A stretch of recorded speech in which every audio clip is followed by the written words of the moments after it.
So, ang pag-uusapan natin ngayon is about lines. Okay?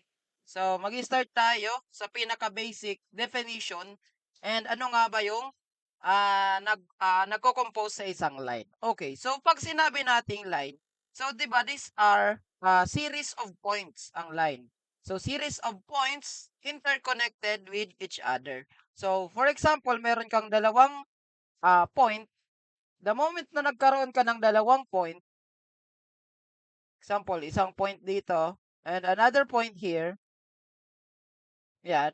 Pag interconnected yung dalawang point na yan, minimum requirement is 2 points matic line na yan. So, kung nagdagan pa natin dyan, ayan. So, di ba those are lines na those are points na magkakadikit. So, yan ang tinatawag natin na line. So, meron tayong tinatawag na inclination of a line. So, when we say inclination of a line, it is the smallest non-negative angle, meaning positive angle.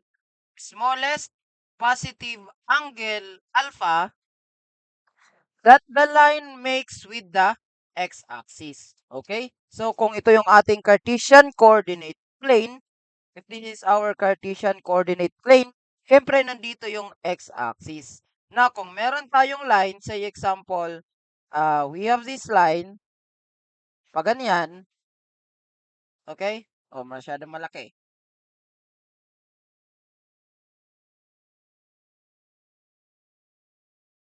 Say example, we have this line, itong line na to. Okay? So, there are few angles na makikita natin sa line na yan.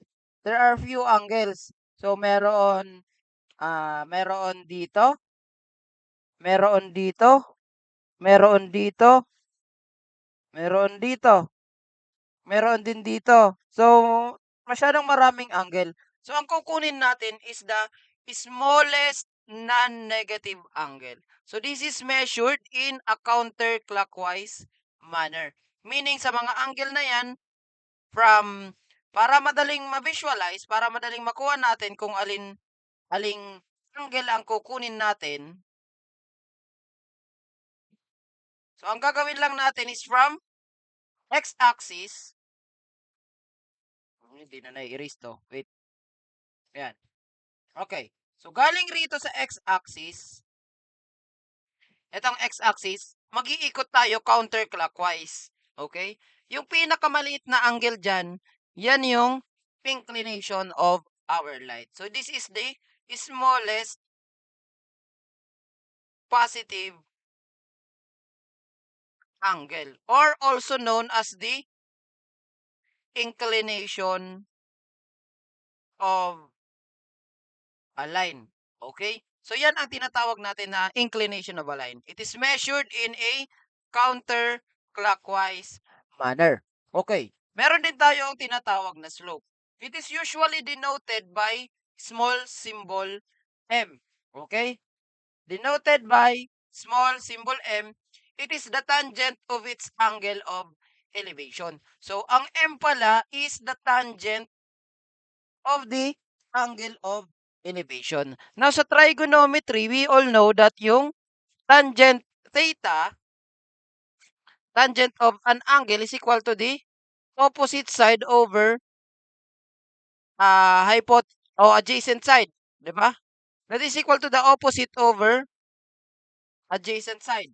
Okay. Now, kung balik natin yung line natin kanina,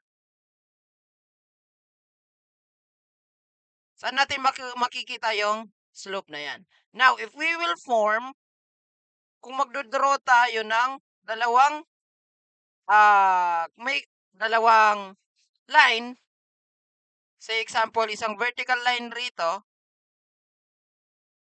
and another horizontal line here.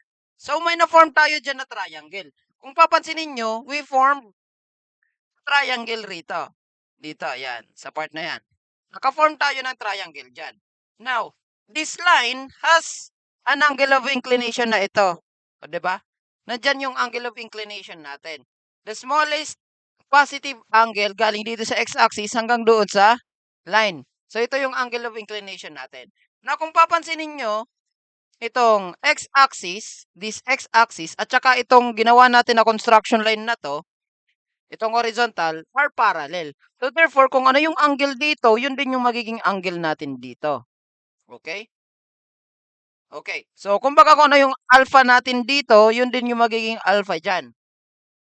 So therefore, based dun sa triangle na na-form natin here, itong part na 'to na triangle, yan ang tingnan niyo na triangle.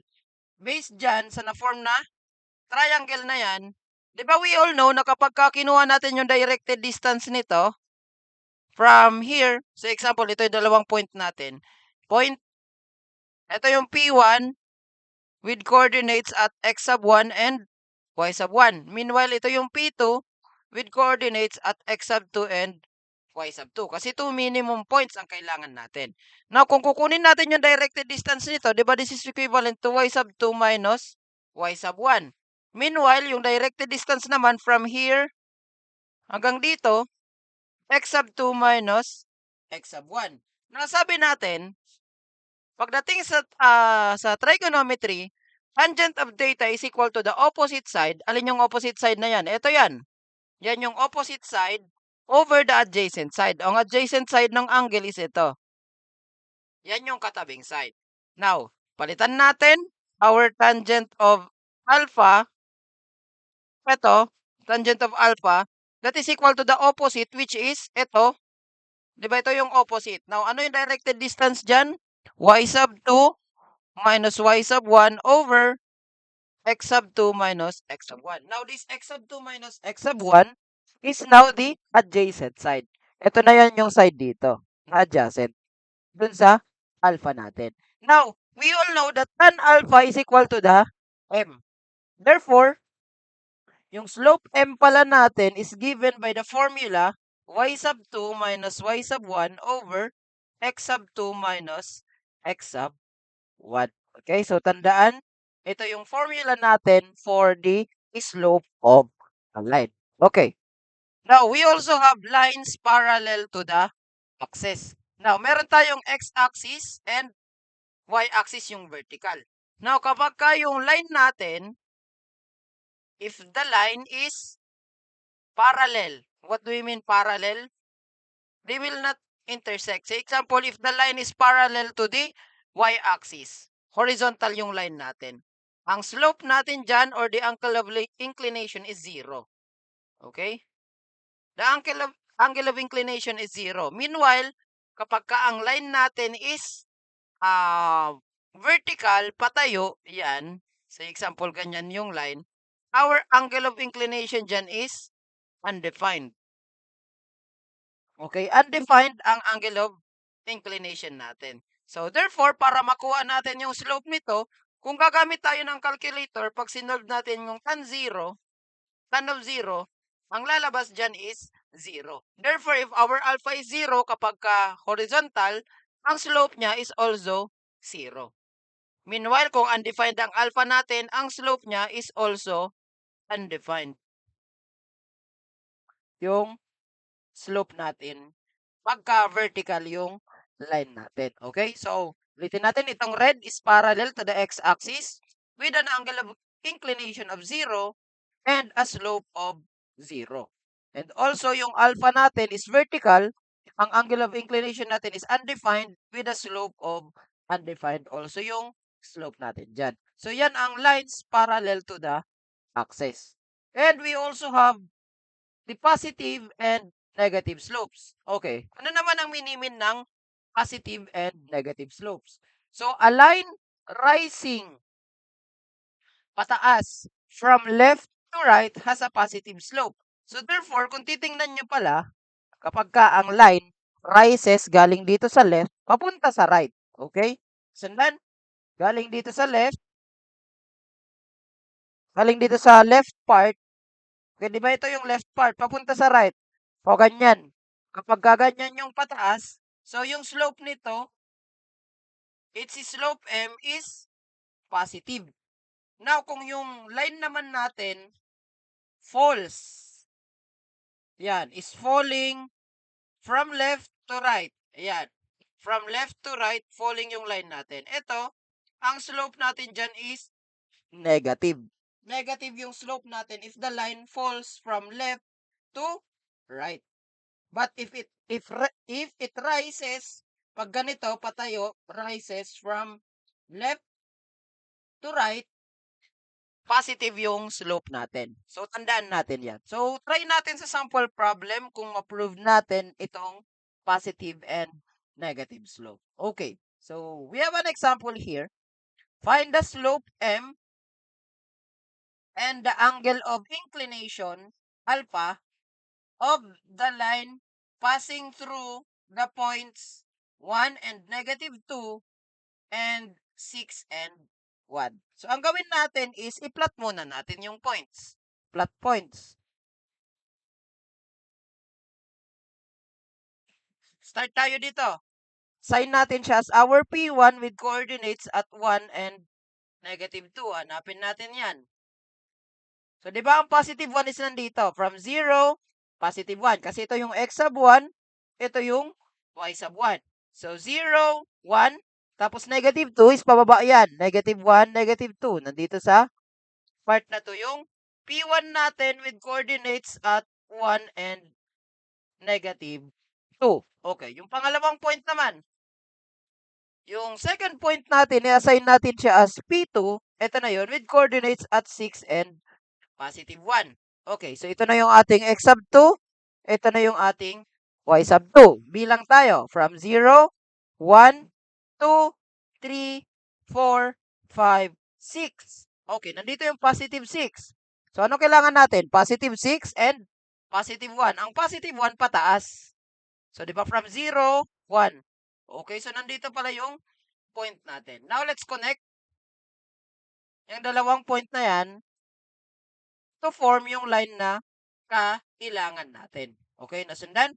Para ma-form natin yung line na kailangan natin na ito. Now, nandito yung ating P2 with coordinates at 6 and 1. Okay. So, kanina, na-define natin yung formula natin for slope, M, which is equal to y sub 2 minus y sub 1 over x sub 2 minus x sub 1. Now, inassign natin yung 1 as our y sub 2 and -2 as our y sub 1. So, we may now substitute. So, ang y sub 2 natin is 1 minus, what is our y sub 1? Our y sub 1 is -2 minus -2. Ito na yung ating y sub 1 over x sub 2. We assigned 6 as our x sub 2. Ito yan, no? X sub 2, inassign natin siya. And +1 minus +1 as our x sub 1. Okay? So, 1, negative times negative will become positive. 2. Okay? 1, negative times negative is plus. Tapos, kopyahin yung 2. Over 6 minus 1 is 5. Na kung papansin niyo 1 plus 2 is 3 over 5. So, ito yung ating slope ng line natin. So, therefore, our slope of the line M is equal to 3 over 5. Okay. So, how about the other one? Dalawa pinapanap dyan eh. So, nakuha na natin yung slope. Hanapin naman natin yung angle of inclination. Okay. To find for the angle of inclination alpha, di ba we all know that M is equal to the tangent of alpha. Now, para malocate natin yung alpha, simply i-inverse natin yung tangent or the arctan of tangent times multiply natin dun sa slope natin. Okay? So, okay, let's answer it. Palit natin yung slope at 3 over 5. So, this is equal to arctan of 3 over 5. So, yung alpha is masasagutan natin, shift arctan of 3 over 5. So, press equal, makukuha natin siya at 30.96 degrees. So, therefore, the angle of inclination of this line is 30.96 degrees. So, yan lang. Gamitin lang yung formula na na-derive kanina and then calculator and then you're good to go pagdating sa lines. Okay? So any questions so far?